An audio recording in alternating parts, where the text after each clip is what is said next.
seems like the mic is working. Restream tends to have a little bit of a delay, so I'm just going to riff for a few more seconds until I'm assured that everything's working. But yeah, I think that's probably enough vamping. So now comes the part where I say, "Hi, I'm Trevor, and welcome to Catching Up on Cinema." If you aren't familiar with the program, Catching Up on Cinema is a film analysis podcast wherein we introduce each other to films, expand our cinematic horizons, and, in essence, catch up on our cinema.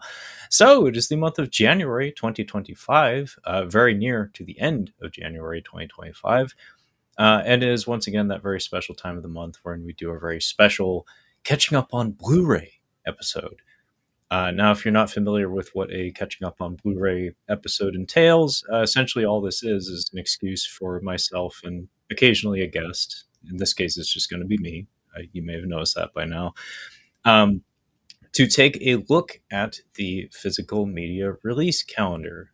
So, by physical media, of course, I'm referring to movies, TV shows, optical disc media, so DVDs, Blu rays, 4Ks, things of that nature. We tend to talk about things that are contemporary to the month in which we're recording. And lately, I've been trying to do these as live streams just for efficiency. Like instead of editing it, I'll just do it live, see how it goes, and have fun with the video component that comes with it, and hopefully get more comfortable on camera as a result. So that being said, enough of me. Let's get to the goods. So, if you would like to follow along with the home version of Catching Up on Blu-ray, you can do so by navigating to the lovely website of Blu-ray.com, and then navigate to the Blu-ray section, more specifically the Blu-ray release date page. And then the search results should be contemporary to whatever it is you are, whatever month it is you're currently looking at it. So in this case, January 2025. So without further ado, let's get to it. I'll be sure to call out the release dates as we go, being as this will be reposted in probably an audio-only format at some point. But yeah, something to keep in mind is generally physical media releases occur on Tuesdays of each calendar week. January 1st, we have a Marx Brothers 3D Blu-ray, as well as Santa Claus Conquers the Martians on 3D Blu-ray. I was not even aware they were still making those. January 1st was not a Tuesday, as far as I understand, so those are kind of like off-date releases. Let's move on down through the calendar. And hey, looks like our first major release date here occurs on January 7th, 2025. The way Blu-ray.com tends to arrange its calendar, its releases, is they tend to have a preference towards, or a bias towards, 4K format discs.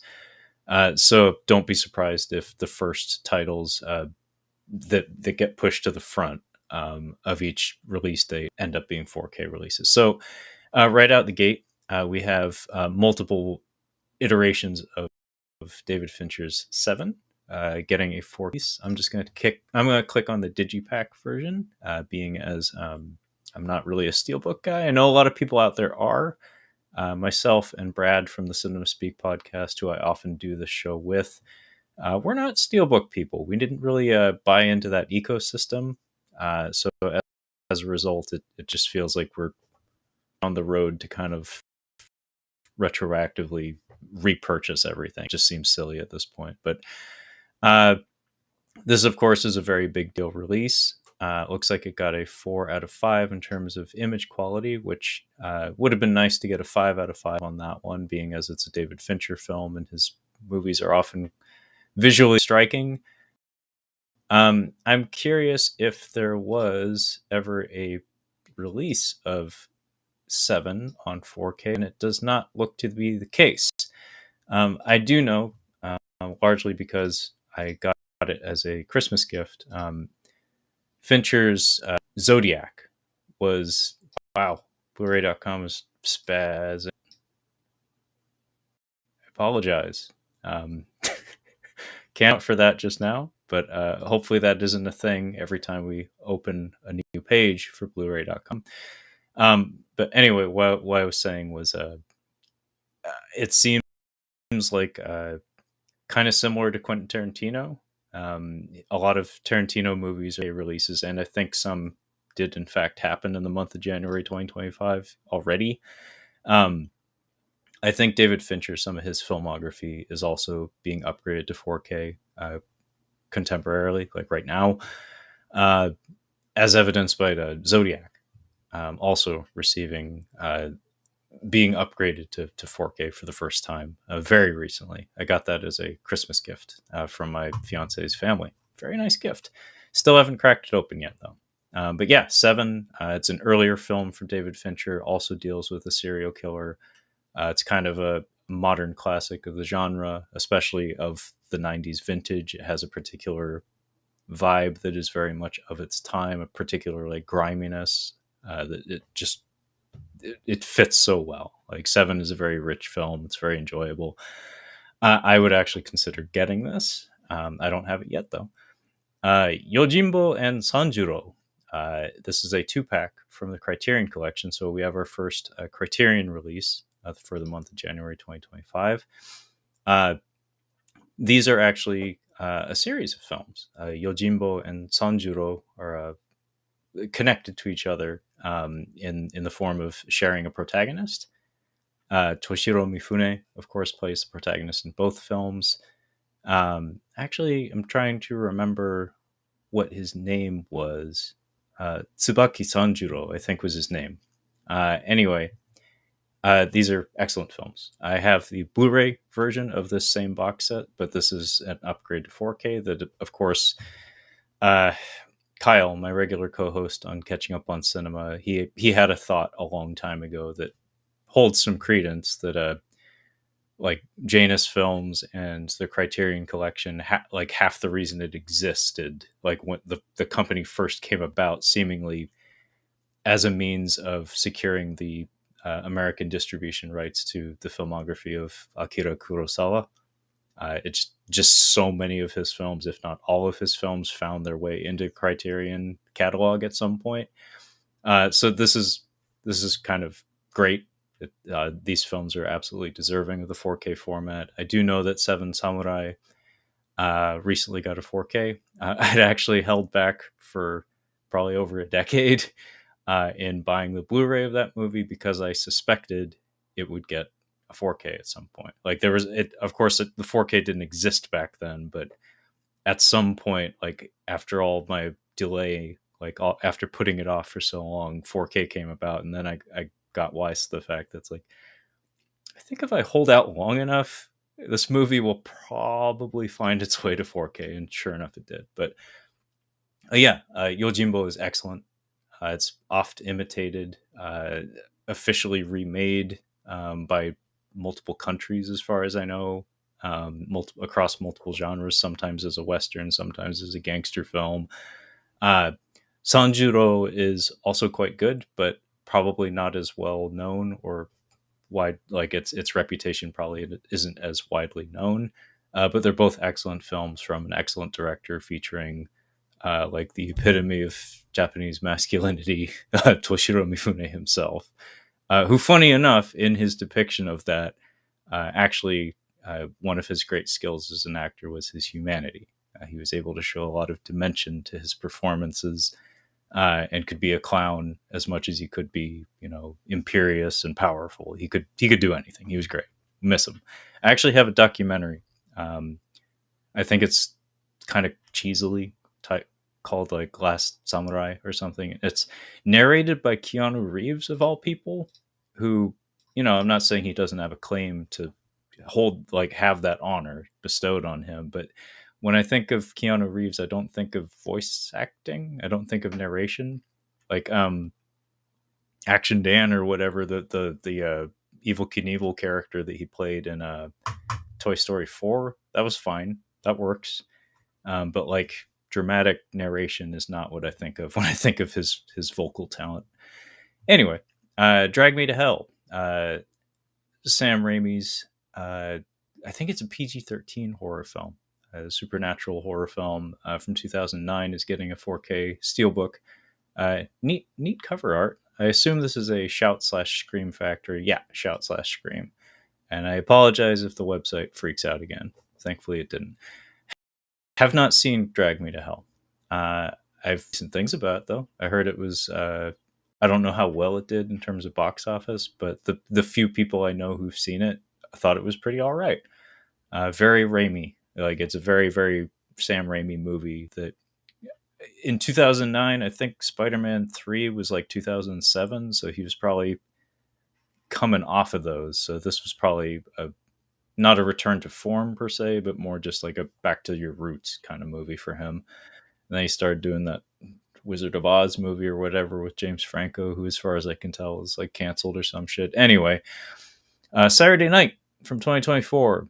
This is about the first broadcast of Saturday Night Live, cultural institution. I think celebrating. They're in the midst of celebrating their grand anniversary. This movie, I had a little bit of a mixed reputation as far as I know. Like, critics that I follow, some of them thought it was very good. Some of them were just kind of not overly impressed with it. I'm curious if this is the kind of subject matter that would have just been better as a documentary rather than a movie with actors portraying all of these very, very, very recognizable figures in the world of, Saturday Night Live and comedy in general. Would not mind seeing it, actually. I would be interested in checking this out. I just haven't. We Live in Time. It looks like Florence Pugh and Andrew Garfield. I think I saw an advertisement for this one. I know nothing about it, and I'm not going to pretend that I do.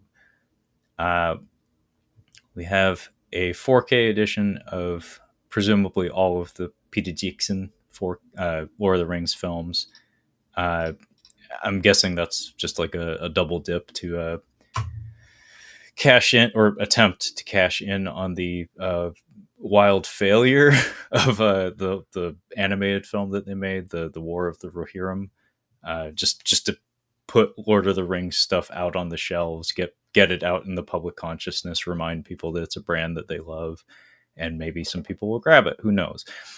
Rampo Noir. Don't know this one. 2005. Rampo Jigoku. Jigoku is hell. So Rampo Hell. Rampo Noir. Tadanobu Asano is in there. Surprised me, being as this came out in 2005. He's a big deal Japanese actor, especially from that era, like early 2000s kind of. Don't know this one, but it's from Arrow, and Arrow do very, very good work. And of course, I'm a big fan of Japanese film. Wouldn't mind checking it out.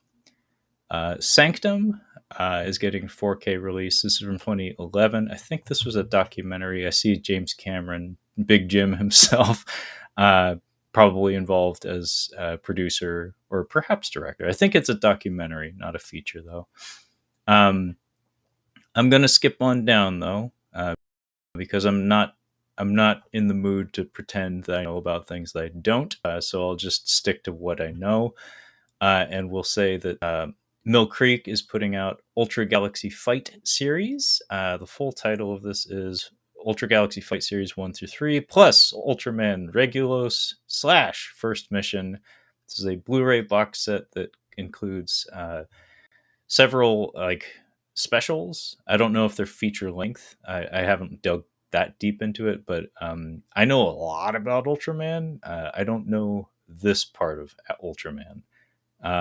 And the name of it, Ultra Galaxy Fight, is just a little too close for comfort. Like in that there are other Ultraman properties that I am aware of that I'm not sure if this is like one of those weird redundant releases where it's like half of this box is new, but half of it is redundant to stuff we've already bought from us. I'll have to look into it, but I am in the practice of collecting all the Mill Creek Ultraman stuff, like all their Blu-rays and DVDs and stuff. They do a fine job, like regardless of their reputation. Like they're kind of a no frills publisher when it comes to discs.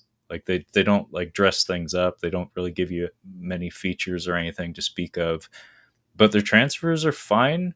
And in terms of licensing, they got the holy grail, at least in my book, because they have the keys to the Ultraman castle, and they've been doing good by me, kind of putting out new Ultraman content at a pretty steady clip. Like I'm happy with Mill Creek's efforts. I know they're nobody's favorite disc publisher. Like that's kind of their reputation. Even their logo is just kind of like, oh, that's kind of humble. Um, but yeah, their Ultraman releases have been fine. It would have been nice if we could have gotten Blu-rays of all of the Ultraman stuff that they have the rights to, because I think they do pretty much have the rights to all of it at this point. Um, but there are a handful of releases that are DVD exclusive, and I suspect that has to do with lack of resources. Like I don't know. I think those shows were broadcast in it's the Heisei era and the 2000s era. So it would be Tiga, Dyna, Gaia, Nexus, Max, those shows from like the 90s up until like the early 2000s. I think Cosmos also. Um, I don't think those shows were broadcast in HD. And it stands to reason perhaps they were not shot in a format that could accommodate like a good transfer. I don't know. I'm speaking directly out of my ass here, but anyway, I would love it if my shelf could be the same height consistently all the way through. But that's such is the plight of the collector. I'll also point out that this Sylvester Stallone film here called Armor is apparently shit. Um, in the ugly way, where it's like Stallone barely here and it's barely a movie. Like I love me some direct to video garbage, especially featuring like over the hill washed up action hero actors. But you got to give me something. Like you have to do something with the tools at your disposal. And everything I read about that one suggested it was a very interesting effort. So is what it is. Let's move on though to the next week on the calendar. That would be January 14th. Right out the gate, I did mention Quentin Tarantino, his filmography getting put out on 4K in recent days. This is actually a curious one because Inglorious Bastards, as you can see here, is getting the super duper 4K boxed limited edition treatment from Arrow, who, as I mentioned earlier, do a wonderful job with their discs. But as far as I know, that might be the only Tarantino movie that they have the rights to. I think Kill Bill and Pulp Fiction and Jackie Brown. I think those ones have all been put out by a different studio. Off the top of my head, I couldn't tell you who it is. Brad from the Cinema Speak podcast would, but I don't have that knowledge at my command at the moment. But yeah, Inglorious Bastards. This is a very big deal release for a lot of people, especially seemingly like people of my relative age range. I'm a few years short of 40 at this point. Personally, I've seen this movie exactly once and I liked it, but I never really got into it. Like I never felt compelled to come back to it. Like not that much stuck with me. And I feel like a shithead saying that because I'm surrounded by people who adore this movie and think it's like one of their favorite movies, basically. And I'm just not one of them. And I don't know why. It's not that it's bad. Like I don't think Tarantino has made a bad movie. I liked it. It just didn't stick with me. So perhaps I just need to sit down and rewatch it, and maybe I'll have grown or changed, or maybe I'll be in the right mood to embrace it. But yeah, I feel like a complete dipshit admitting that in an online space that Inglorious Bastards isn't my favorite movie ever, but is what it is. Moving on seems to be the catchphrase of today's recording. We have Once Upon a Time in the West. Now, I can't remember if this is. I'm going to guess before I open the page. Once Upon a Time in the West, 1968, getting a 4K release. Really kind of hate that cover art, not going to lie. It's either Sam Peckinpah or not Ennio Morricone, that's the composer, Sergio Leone. I'm going to guess Sergio.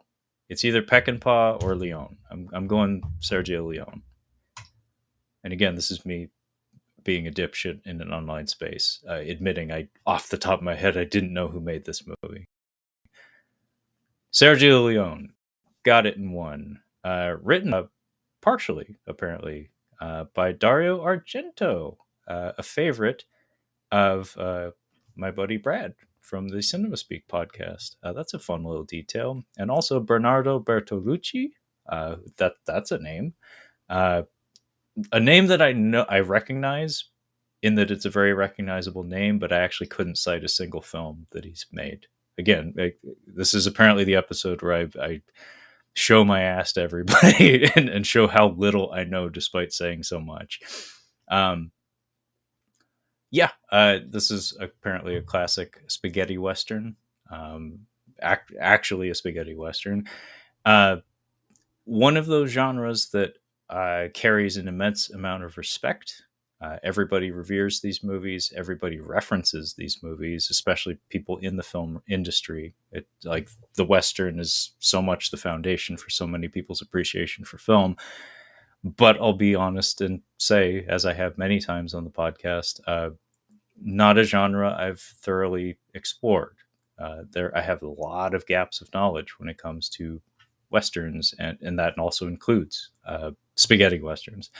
I would love to watch this, though. All of these films sound great on paper to me. I would love to check it out, but I just haven't. Similarly, Chinatown from Roman Polanski, a man who is not welcome back in the United States. This is getting a 4K release, standard edition. This is from 1974. I actually have this in a drawer downstairs by my TV. This was a gift. I forget when I received it, but I got the special edition of this, which includes The Two Jakes, which is a sequel to Chinatown, as directed by Jack Nicholson. As far as I know, it doesn't carry a very good reputation, but I just remember reading of its existence several years ago and was like, Chinatown as a sequel? Okay, didn't know that. And directed by Jack Nicholson? What? Anyway, haven't seen Chinatown, but I have it downstairs in a drawer by my TV. I really want to watch this one. I think it's a personal favorite of both my dad and my fiance's dad. It's very much a dad film as far as I can tell. I remember watching the first 20 minutes of it before I was pulled away for some reason. Not my choice. I had an errand to run or something, or an appointment. And I was enthralled. Like the filmmaking, the quality of the performance, the writing. I was like, this is a fucking film. Like it's kind of a neat thing when you put on a movie and you just kind of know.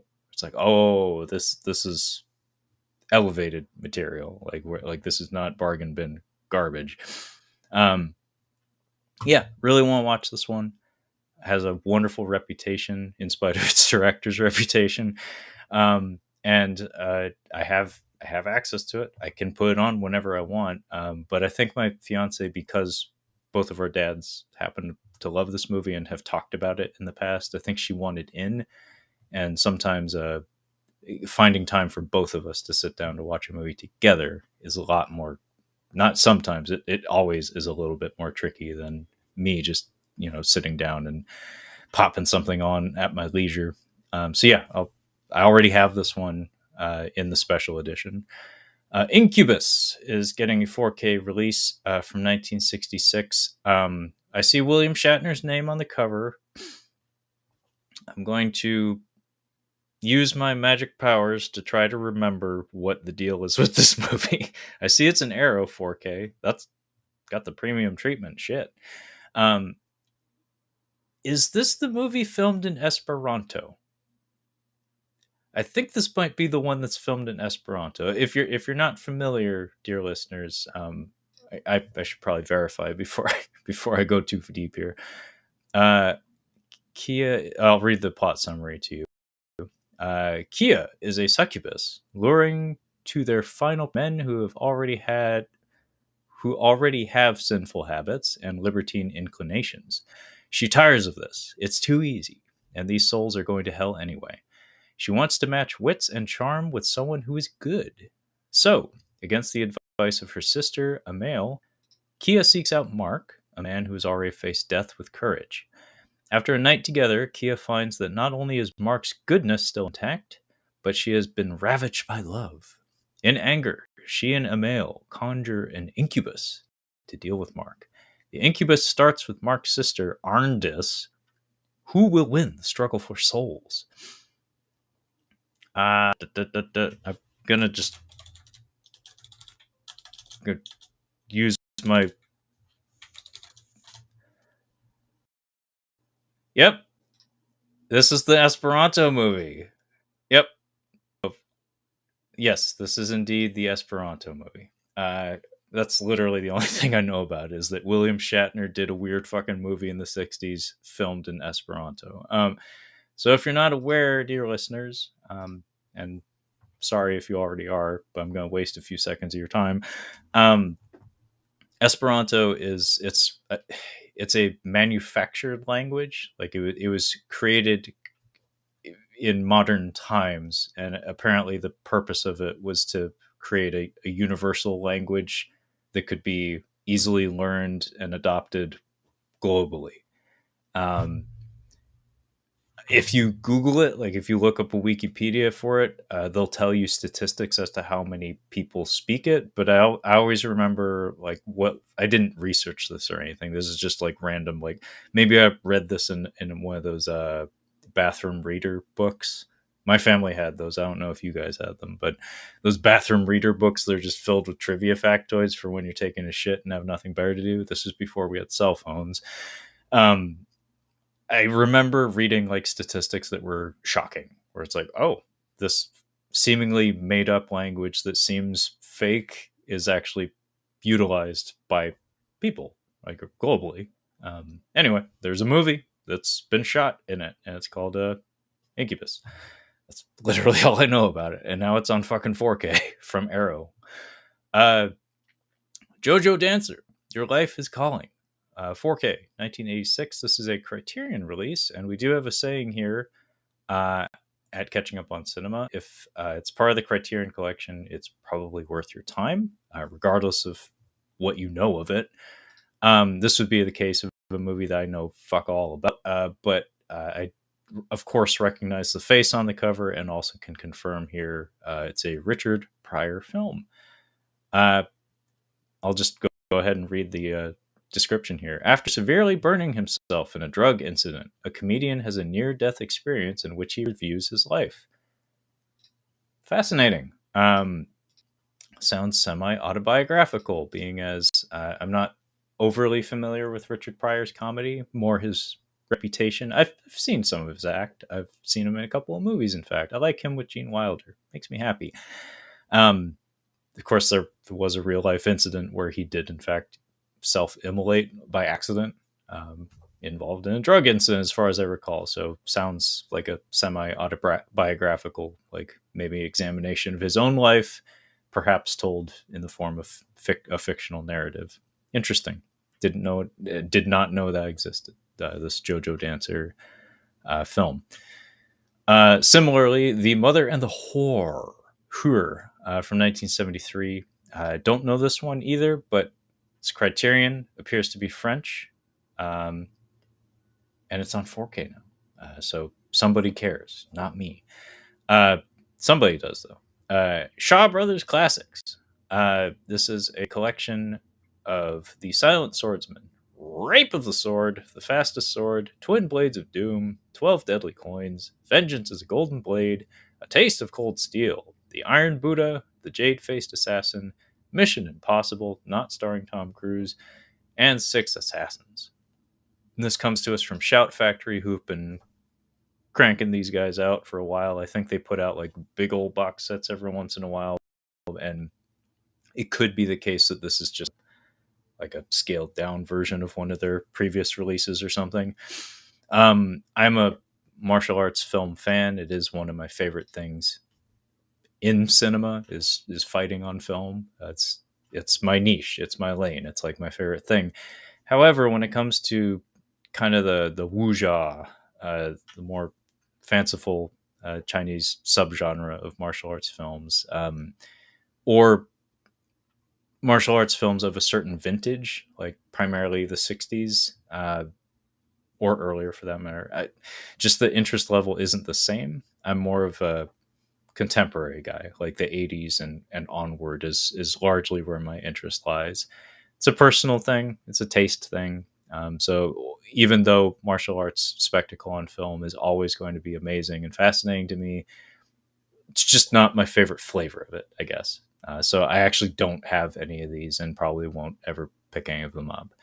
Godzilla Minus One is getting another 4K release. This is, of course, from 2023, the Japanese Oscar winner. Um, I already have the super duper special edition version of it. It's been released multiple times at this point. They're really going out of their way to like make sure Godzilla Minus One, like people's appreciation of it, doesn't go away for a hot minute. I'll skip on down, being as I can't pretend to be interested in everything here. Um, and oh hey, some anime that I actually have interest in. And no, it is not the titties that you see there, the Akiba girls. No, actually, we have a thing here with anime on Catching Up on Cinema. My regular co-host Kyle cannot be bothered to even consider it. He has zero interest in most forms of animation, in particular Japanese animation. We used to do, I think, 2 years. We did a monthly series called Anime August, where I would take creative control and subject him to various Japanese animated films from week to week. And he put the kibosh on it. He said, "No, Trevor, I can't take this no more. I can't take this shit no more," to quote Wings of Redemption. um, so we don't do that anymore. And personally, I grew up watching a lot of anime, as a lot of young people my age in this country and in the U.S. did. Not like as a little kid, unless you count like what Voltron and Transformers to some extent. Um, but like, like 10, 11 years old when Cartoon Network and Toonami started to get the rights to things. So my interest lies in things of that vintage, things I remember, like OVAs and such that were on the shelf at my local Blockbuster, things from like the 80s and 90s, like the very gory direct to video, 45-minute long OVA animations that were being churned out at that during that time. And then there's like a cutoff date around the 2000s where I just stopped caring. Like I am not a fan of anime. There happen to be certain things that happen to be anime that I'm deeply invested in. And all this to say, I see here two releases that I've actually had my eye on for a minute now, and that would be this Rurouni Kenshin. This complete box set from it's a Crunchyroll store exclusive at the moment. I have to assume that they are going to dumbed down version of these releases because if you look these up on Crunchyroll right now, they're like $120 each, and I think it I think it's two boxes to complete what amounts to the first season. Now it's worth noting this show is actually contemporary. You see here it says 2023. It is currently airing in Japan, and they're just now getting to the quote unquote good part of the Kenshin series. Because if you're not aware, Rurouni Kenshin is based on a manga that was made into an anime in the, I think it was the late 90s, like mid to late 90s, that I actually did get to watch growing up a little bit. We had an after school club in my middle school. And remember, this was like late 90s, something like that. This is like prior to the year 2000. So I lucked into making some friends in the neighborhood who regularly had Japanese exchange students, and had like a tape exchange with these people, with these students who their family had been hosting via the school. And they actually had like bootleg VHS tapes of anime that was being screened on contemporary Japanese television. So a friend of mine who lived down the hill from my parents' house had Kenshin on tape, like many episodes of it, and he would bring them to this after school club. And as a result, Kenshin was like one of the earlier anime that I could claim to be invested in and actually be actively following to some extent. It was a really great show.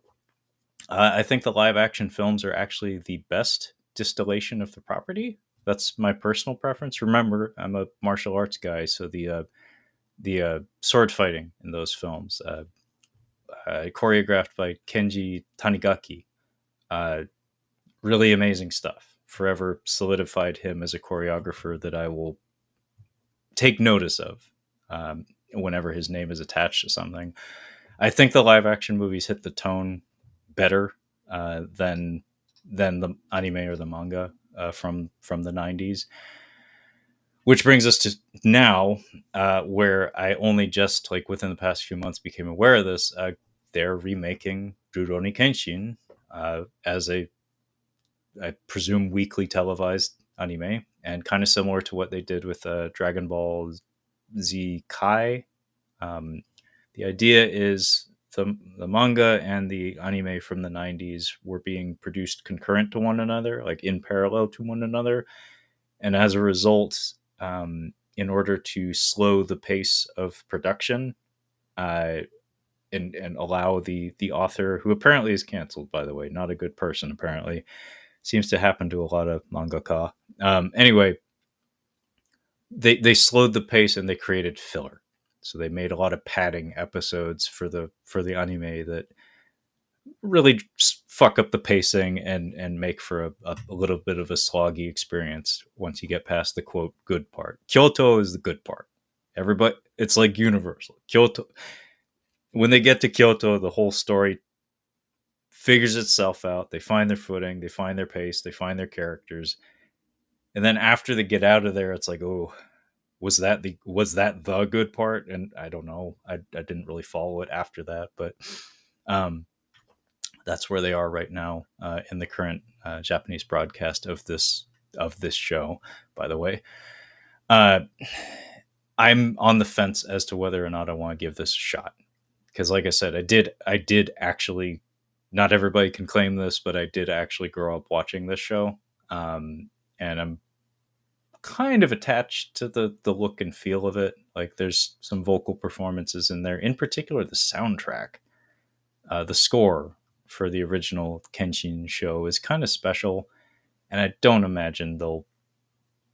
I just the deck is stacked against them when it comes to trying to measure up to that. But I really do like this property quite a lot, and it would be nice to be able to experience it again in a more streamlined format. But I'm on the fence, especially considering these two boxes are exorbitantly expensive.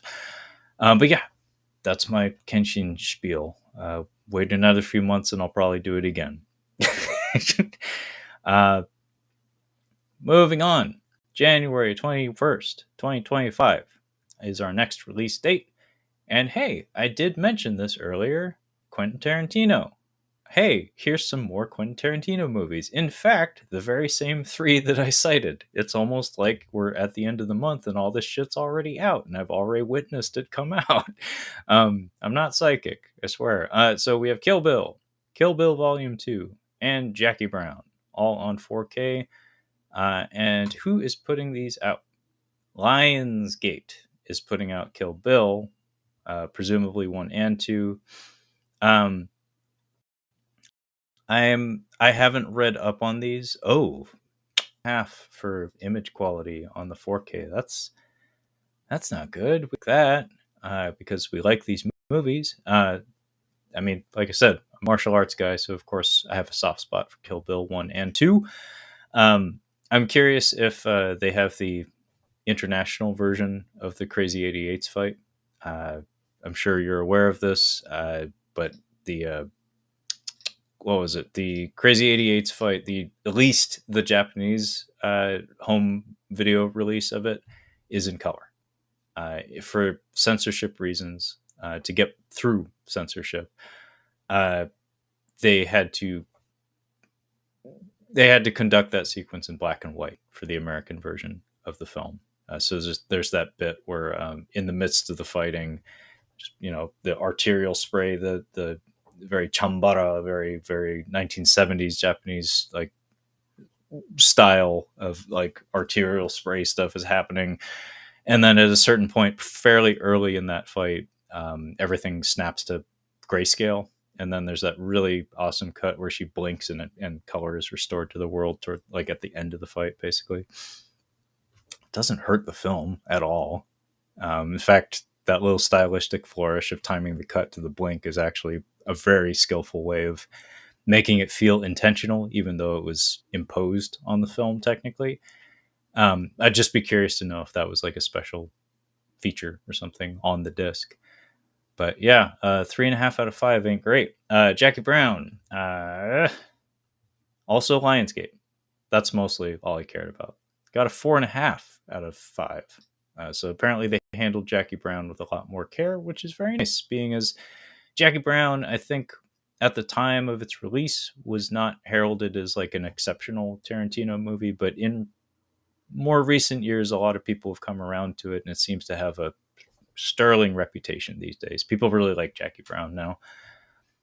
Similar to Inglourious Bastards, I've seen it once, and I really liked it, but aside from the opening shot, like the opening sequence on the conveyor belt or whatever, uh, and also Robert Forster. I remember Robert Forster being cool, and of course Pam Grier. Don't remember it that well, but like I said, a lot of people cite it as like potentially a favorite or his best or something these days.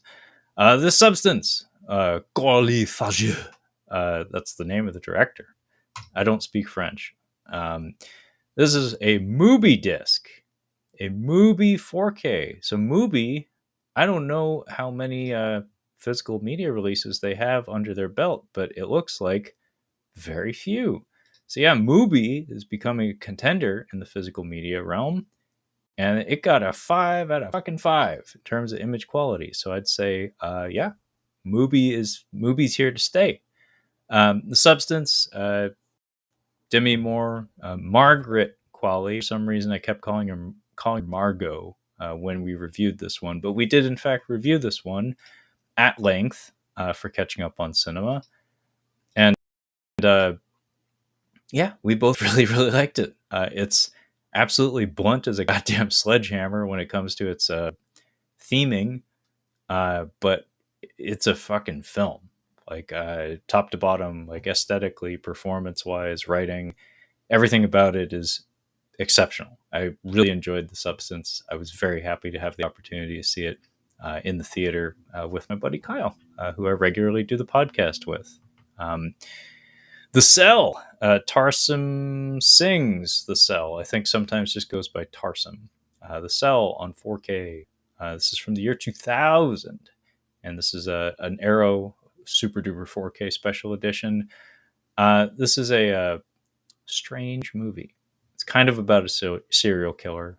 It's like a psychological thriller of sorts, but it's also like Tarsum Singh is why you're watching the movie. I couldn't tell you what music videos he did, but the point is it came out in the year 2000, and he was a music video director in the 90s, which if you weren't there for it, the 90s was a very special time for that particular medium.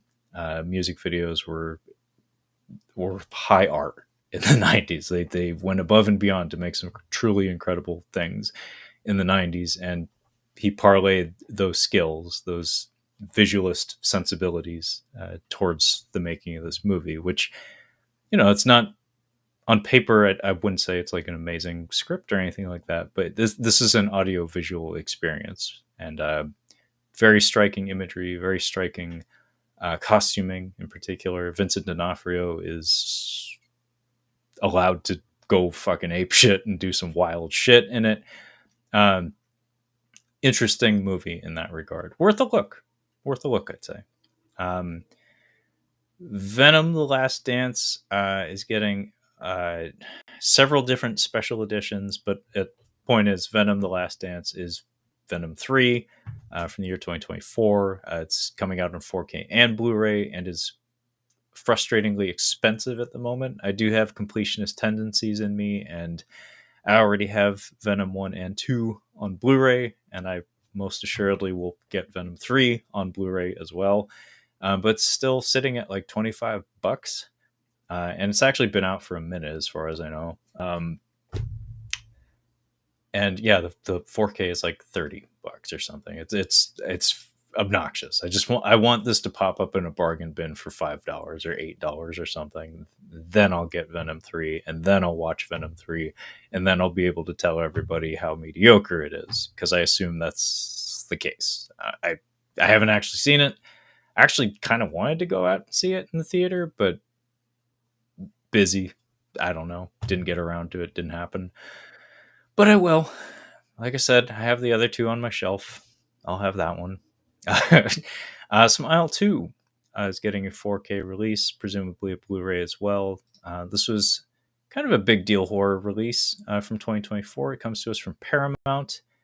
4.5 out of 5 in terms of image quality. That's very nice. And the reason I opened this page here to take a closer look was Naomi Scott is our star. I knew that, but what I didn't know was Parker Finn is the name of the director, who, as far as I know, also did Smile the First.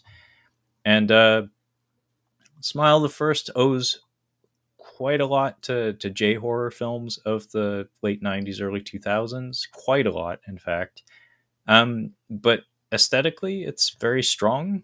In terms of mood and tone, it's pretty strong overall. I don't know. I wouldn't say they stuck the landing with that first Smile movie. Like, it's not consistently amazing, but it was a pretty fun ride. And when I saw the trailer for Smile 2, I had good feelings about it. I kind of had an idea of what the ending was going to be, just based on the profession of our protagonist and the nature, being as I'd seen the first movie, the nature of the Smile affliction. So I kind of think I already have an idea of how it's going to all end. But the trailers for it, the promotion for it, like, signaled to me that this director is growing. They're learning. They're on the right track, because the visual sense, the visual stylings, the flourishes seem so much bolder and bigger and more creative, just in the trailer for Smile 2 than they were in the first. I have to imagine a lot of that comes down to budget, because I think Smile may have been like their first movie or something very early in their filmography. But yeah, I would love to watch this, actually. I had a really good feeling about it when I saw the trailers for it. And I'm not really that much of a horror guy. So I guess that says something about it. Anyway, Heretic is getting a digipack release. Apparently, multiple different cover arts are available for it. This is a A24 horror film starring Hugh Grant and some ladies who I don't know who their names are. Sorry. Not about to open the page, though, because things keep freaking out, and I'd like to get through this a little faster than I've been going. This one, the trailer for it looked fine. And as far as I've heard, it's fine. Was less interested in this movie than Smile 2. And I think they came out kind of close together. But this one probably gets like the A24 bump from a lot of folks, like in terms of interest level. Just like if you slap that branding on anything, people are going to take notice. But this, curiously enough, like, despite being an A24 film, to me, this felt beneath them. Like, I feel like they have a certain brand, and this didn't feel like something they normally would gobble up and produce. This felt like, I don't know, not maybe like a Blumhouse or something. Anyway, April Fool's Day is getting 4K releases from 1986 from Kino. Love Kino. Don't own very many Kinos, though, but they do good work. The Grifters getting a 4K release is from 1990, and it's a Criterion release, starring John Cusack, Angelica Houston, Annette Bening, Pat Hingle, J.T. Walsh, and Charles Napier. Charles Napier, love that man's voice, love that man's face. Born to play cops. That man, that Charles Napier. beer. Directed by Stephen Frears, narrated and produced by Martin Scorsese. Interesting. I actually don't know this movie, but again, Criterion, probably worth your time. Uh, Moving on though, Reindeer Games is getting a 4K. This is from the year 2000. It is a year 2000 action thriller. It's like a heist movie, if I remember right, or some sort of crime thriller of some sort. I saw this, like my parents rented it, and I don't remember a goddamn thing about it. This is a Kino disc, though. Similarly, Murder by Decree is getting a 4K release, 1979. Rumpelstiltskin, I think I talked about last month, but this is one of those movies where this is not the cover art that I remember. This Green Goblin esque, like they're really pushing it with that color scheme. By the way, that is some green ass goblin shit right there, like in Spider-Man Green Goblin. The original VHS cover art for this movie would be a contender for movies that I would review for the podcast with Kyle, as part of our VHS cover art event months that we do occasionally. Like we dedicate like months to picking our movies based on memories of VHS tapes that jumped out at us when we were like perusing the aisles at the video store. And Rumpelstiltskin, I remember that shot of him. It's like half of his face is obscured by it's like a door closing over his face, and he's going like that image stuck with me over the years. Never saw it, never saw the movie, but this cover art is obnoxious to me. And then it's like, why don't you just go with the good one? Here from 2024, this is a Bob Zemeckis film, a Robert Zemeckis film, where the gimmick is, I think the camera never moves. It's a stationary camera film, presumably constructed via jump cuts, but basically, I don't know if it's told linearly, but the way it was advertised was the camera is in a fixed position the entire film, and you get to see the evolution of a place of that camera's POV from primeval times to maybe even the future. So like I think there are dinosaurs in the movie, and then eventually Tom Hanks shows up with Robin Wright, not Robin Wright Penn, but just Robin Wright. Yeah, I actually would love to see this. Robert Zemeckis, in more modern times, like in the past couple of decades, I feel like his well, I don't feel like, I know his track record, his reputation has kind of gone down the shitter. Like he hasn't made many good movies in recent years. Like that, I didn't watch it. I wanted to, but then I read the reviews and was scared away from it. Welcome to Marwin, I think is what it's called. The Steve Carell movie about it, based on a true story. It's about a guy with like PTSD, him processing his war trauma. And the Allied, I think is what it's called, the Brad Pitt movie, the World War II spy movie or whatever. Allied was fine, but Welcome to Marwin has a terrible reputation. I heard Man on Wire was good, but I don't know anyone who's seen it. Yeah, in recent years, he's not been well regarded. I actually did. We did a full ass review of Flight several years ago, which for whatever the fuck reason is like one of our more listened to episodes. I have a soft spot for that movie. I couldn't tell you why. I am not a Christian, and a lot of its subject matter, it is a little bit of a secret Christian movie in some regards. But just something about Denzel's performance in that, Denzel Washington, that would be, because there are other Denzels out there, Trevor. And the subject matter, the person like stuffing down a lie and having to carry that burden throughout the whole story, like it fascinates me. I like that movie. Anyway, I like Robert Zemeckis. I always kind of have. Curiously enough, I've I like Beowulf, kind of. Like I wouldn't defend Beowulf because it is not a great movie, but I kind of like it. I like it for what it is. But I haven't seen any of his other performance capture movies he did, like the Polar Express and the Christmas Carol, I think. So that's like a whole chunk of his filmography, because he was obsessed with that shit for a minute there. That I goes right over my head. But in general, I really like Robert Zemeckis. to the point that when I see his name attached to something, especially with actors that I like, I want to watch it. So maybe I'll check this one out. Love and Crime. This is from Who, 1969 is when it came out. 88 Films is putting this one out. So obviously this is a Japanese film from 1969. Don't actually know that one. 88 Films does good work though. So worth a look maybe. Bubblegum Crash.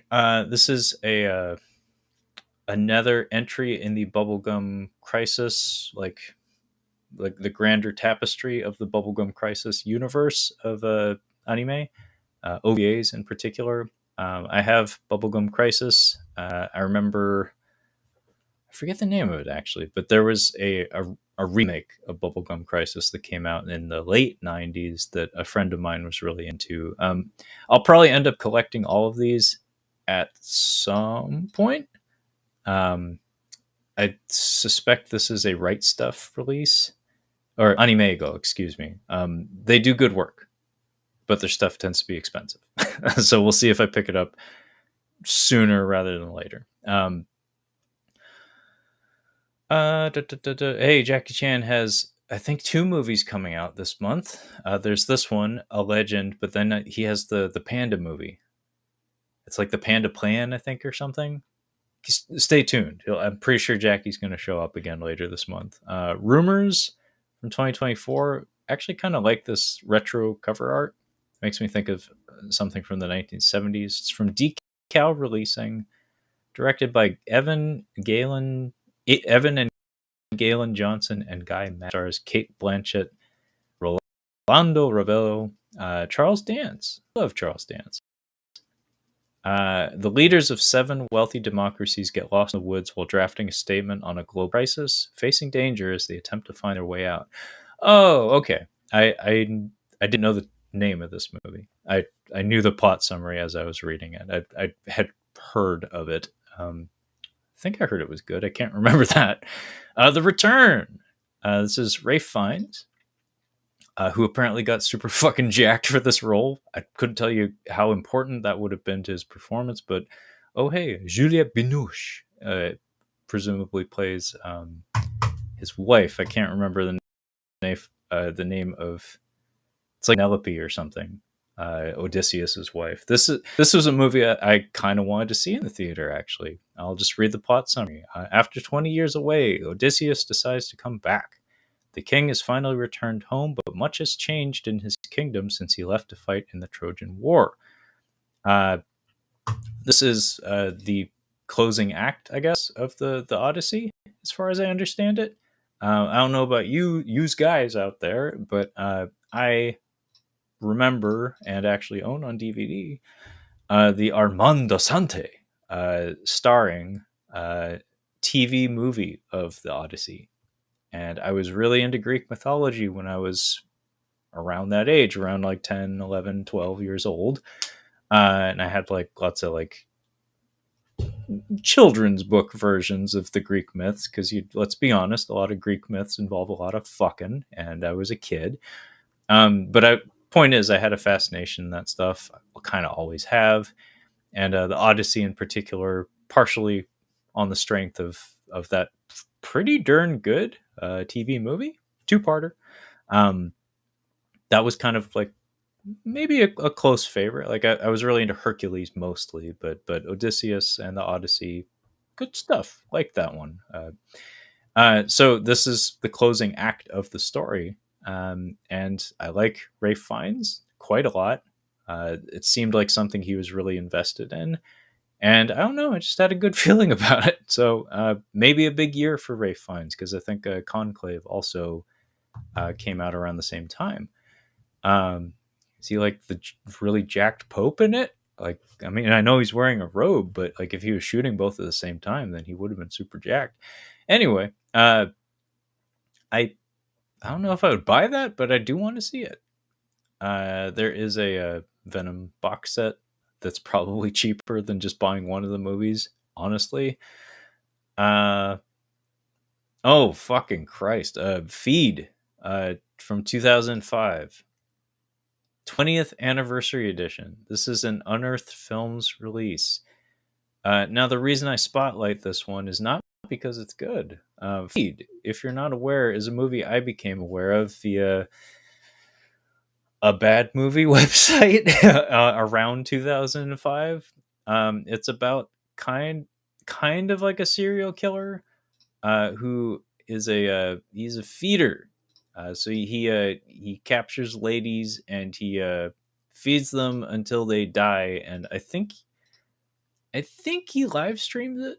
Could be wrong on that, but I think he like live streams the process of feeding these women until they die from it. Anyway, it's like I think it's Australian, and it's very poorly made, and it's very melodramatic, and it's easy to laugh at, especially when the opening scene in the movie, spoiler alert, involves a penis being fried in a pan. Yeah, that's a thing. I mean, I'm not saying that that's just inherently funny, but it's just a thing that happens very early in the movie that's like, oh, I guess that's what we're doing. Anyway, it's like it's advertised, and you can kind of tell from this grim cover art with this like scary font and stuff. It's like advertised as like a really icky, really nasty, grotesque film, but it's laughable. Like the effects aren't up to snuff. There's a woman in a fat suit acting as the the feedee, and the effect isn't very good. They have like her wearing a scarf throughout a lot of it to cover up the seam for where her neck meets the bust of the fat suit.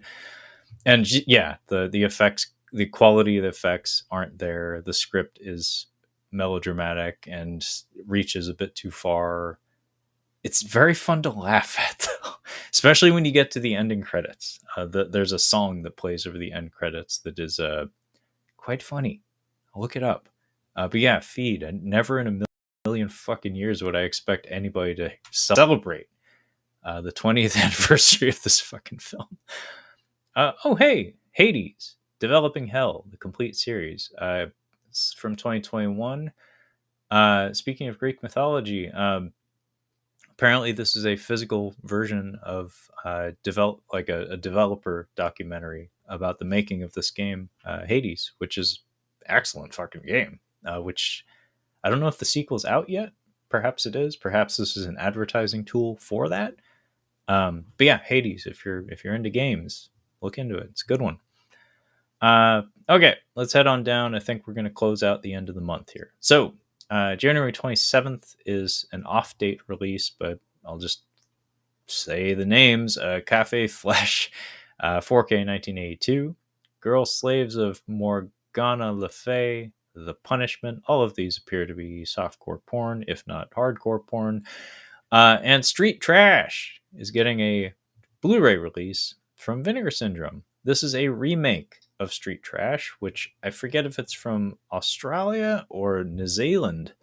But yeah, it's a remake of a splatter horror film that involves unhoused people being melted by some sort of chemical. I've kind of been interested in seeing that original Street Trash, like occasionally on like my Instagram and stuff. Like I'll see clips from it, and the effects look charmingly goopy. I don't know the reputation of this remake though, but it is brand fucking new and it's getting the Vinegar Syndrome treatment, so it's somebody has confidence in it. January 28th, The Keep on 4K. That is most certainly a Vinegar Syndrome release. It was maybe the big Vinegar Syndrome release of the month. The like special edition version of it sold out instantaneously. My buddy Brad from the Cinema Speak podcast was lucky enough to get one. I don't know if he's watched it yet. But yeah, this is a Michael Mann film, a very early Michael Mann film from 1983. It's kind of like a period horror film, takes place during World War II. I have long been intrigued by it. It sounds wild and different and totally out of left field when you look at the rest of Michael Mann's filmography. The man who gave us Miami Vice, among other things, and Heat, and largely does grounded movies. For him to do something explicitly supernatural just seems wild. But then again, it's early in his filmography. His brand wasn't concrete yet. Like it wasn't crystallized just yet. So, he tried something new. As far as I know, the movie didn't have a amazing reputation when it first came out, but these days it's hard to find, and that's part of why it was so impressive and intriguing to see Vinegar Syndrome put it out on 4K. Because, like I said, this apparently a difficult movie to find in physical formats. Cannibal the Musical from DeGauser Video. Hundreds of Beavers, which I actually just watched a few weeks ago. This is a lovely film. From 2022, technically, I guess, was when it was doing like the awards or the film festival circuit. But I think it got a wider release in 2024. This is an adorable film that I did mention games earlier. I think the secret of this movie is that if you're a gamer, especially, this will work for you. Like especially if you like Minecraft. I don't. I give no fucks about Minecraft. I don't fuck with Minecraft in the slightest. But if you're into like grindy games, like even like a Dark Souls or something, like something that involves a lot of repetition and a lot of chores, like I don't know, like an MMO or something. Again, things I don't fuck with in the slightest. Never played an MMO in my life, but I know the structure of them, and a lot of times it involves like chores, like go to the fishing hole, get the fish of the day, go to this guy, get the mission of the day, meet up with your friends, go do the big mission of the day. Like if that is your idea of fun, or if that's an experience you're accustomed to, Hundreds of Beavers probably work really, really well for you. Last Embrace from 1979. Do I recognize it? Yeah, I knew that was, I could tell. I could tell from the shape of his skull that was Roy Scheider. Cinematograph from Jonathan Demme. I didn't know this film. Last Embrace. We have Winchester 73 on 4K from the Criterion Collection. Uh, a bunch of Meyer films are being put out by Severin.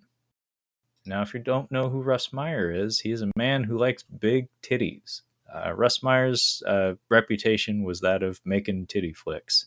Not porn, just movies with gals with big bosoms. That was his brand. And now, thanks to Severin, these movies from the 60s and 70s are now available on fucking 4K.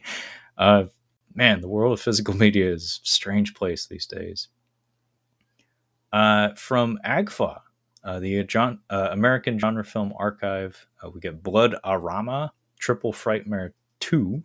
So I guess that's a second entry in a series that they've been putting out.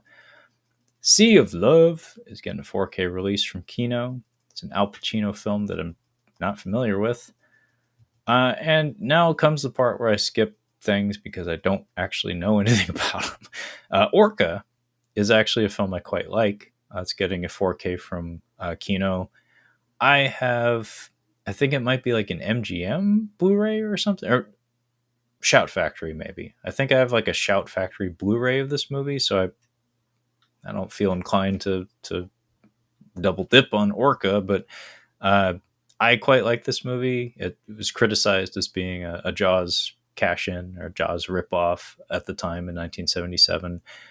But it's a man versus aquatic mammal. It's not a fish. It's an orca. It's a whale. It's that kind of film. It's man versus nature. It has kind of a Moby Dick kind of vibe to it, where the orca, the titular orca, has a lot of characterization imposed on it or transposed onto it, and it's a fun revenge film of sorts. The shit that they let the orca get away with is pretty fascinating. Where it's like there's a part where the orca literally sets fire to a town. It's like how the whale do that? But there's some neat stuff in there. Like I like that the orca, like basically the orca is not the subject of the revenge. The orca is the being that is seeking vengeance. Its mate is captured by Richard Harris. Its pregnant mate is captured by Richard Harris, kind of by accident, I think, and then has a miscarriage of its orca child. And so the male orca is left like mourning the loss of both its mate and its child, and then it locks its attention on Richard Harris, and it's like I'm gonna get you, sucker. And the whole movie is this orca trying to coax him back onto the water so it can fuck him up. And that's the movie, is an orca with a beef. But the way it goes about is kind of interesting, where like uh, he is forced to go out to meet the whale. It's not like a heroic endeavor. Like, he's framed as being kind of a shitheel. Like, he's a bad person, but he's also a protagonist because the whale can't have dialogue and stuff. So he's our main character, but he's kind of a shitheel. And if memory serves, there's like a bit where the orca's presence near the shore is scaring off all the fish, like all the fish in the area. And it's a fishing village that he lives in and works out of. And the town becomes aware of the fact that this orca is the problem, and he's the orca's problem. So the town basically gets together and forces him onto a ship, and is like, you got to go out to meet your fate, buddy. like the town is failing because of you and your fuck up with that orca out there.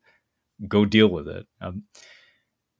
Main thing about Orca is that it's not a very good movie, but I like it. I find it watchable. But Ennio Morricone's score is the best part of the movie. It's incredible. Uh, there's like a hymn basically that plays as like the theme, like an elegy. Basically, it sounds like an elegy, like something you would play at a funeral almost. Um, Serves as the theme for the film. That's really incredible. And there's a female vocal that like hums over it. There's no lyrics to it. It's just like throat vibrato kind of. That's It's beautiful, haunting. Honestly, one of my favorite Morricone pieces of music is from Orca. Anyway, I like Orca. People talk shit about Orca. I like it. Bang the Drum Slowly, 4K. This is I think also a Vinegar Syndrome release. This was a dad movie. My dad's still alive, but he's not dead. I remember having to watch this movie because he liked it, and I didn't get anything out of it. But I remember a few select moments from it, and largely involving a nosebleed. Opera. Dario Argento's opera is getting a 4K. Severin. I have to imagine my buddy Brad from the Cinema Speak podcast has this one.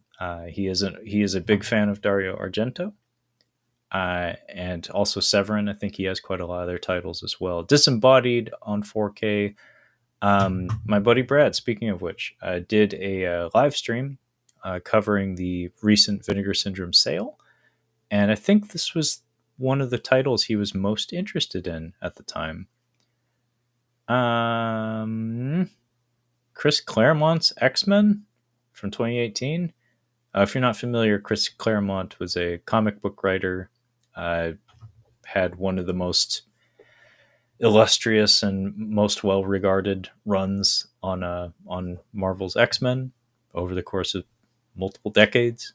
I assume this is a documentary about his contributions to the writing, to the lore building, the universe building of his tenure on X-Men. Running on Karma is a Andy Lau film from 2003. He's one of the actors in it. Really, all I know about this movie is that he's a monk who takes up bodybuilding, and it's Andy Lau wearing a muscle suit. That's it. That's all I know.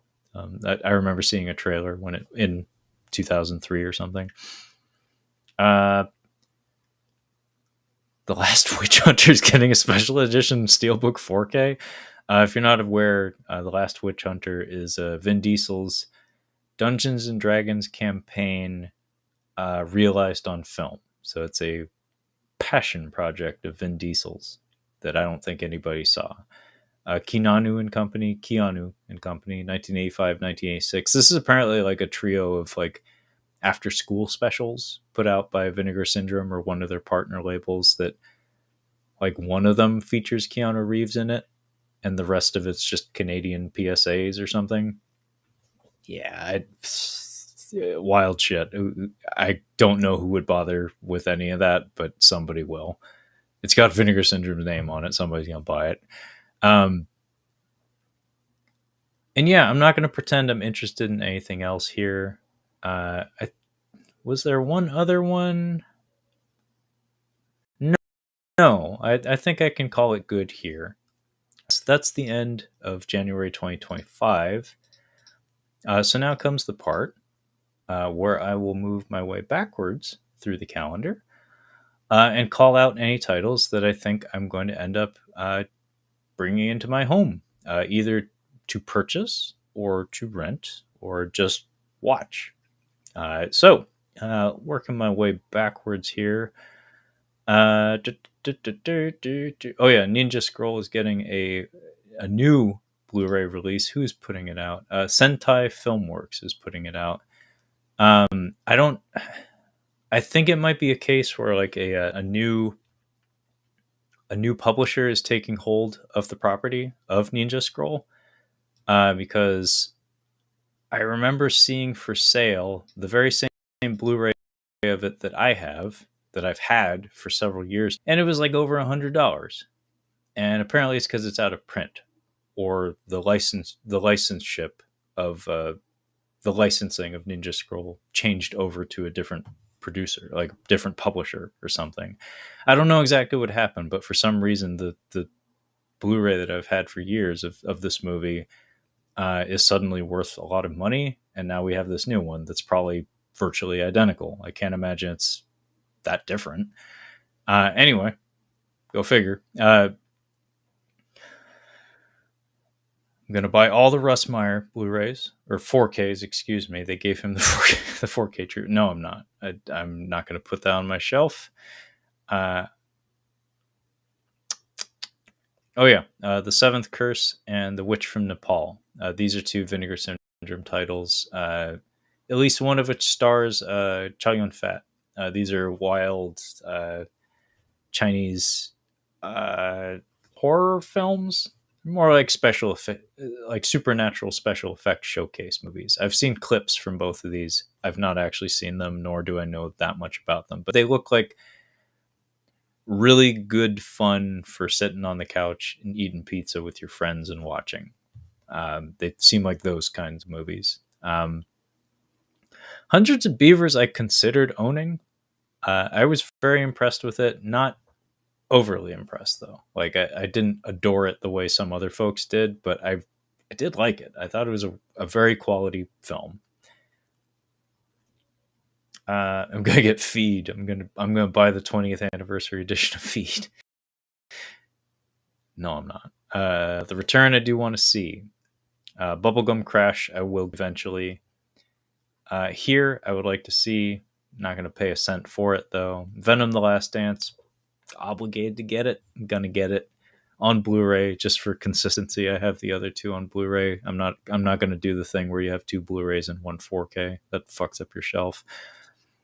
Rumpelstiltskin is a candidate if we do another VHS cover art month. The Tarantino 4Ks, I have all the respect in the world for the man. I do like his movie. I'm not compelled to own any of them at the moment, but you know, maybe that will change at some point. Smile, would like to see. Substance, I liked it. I don't think I need to own it though.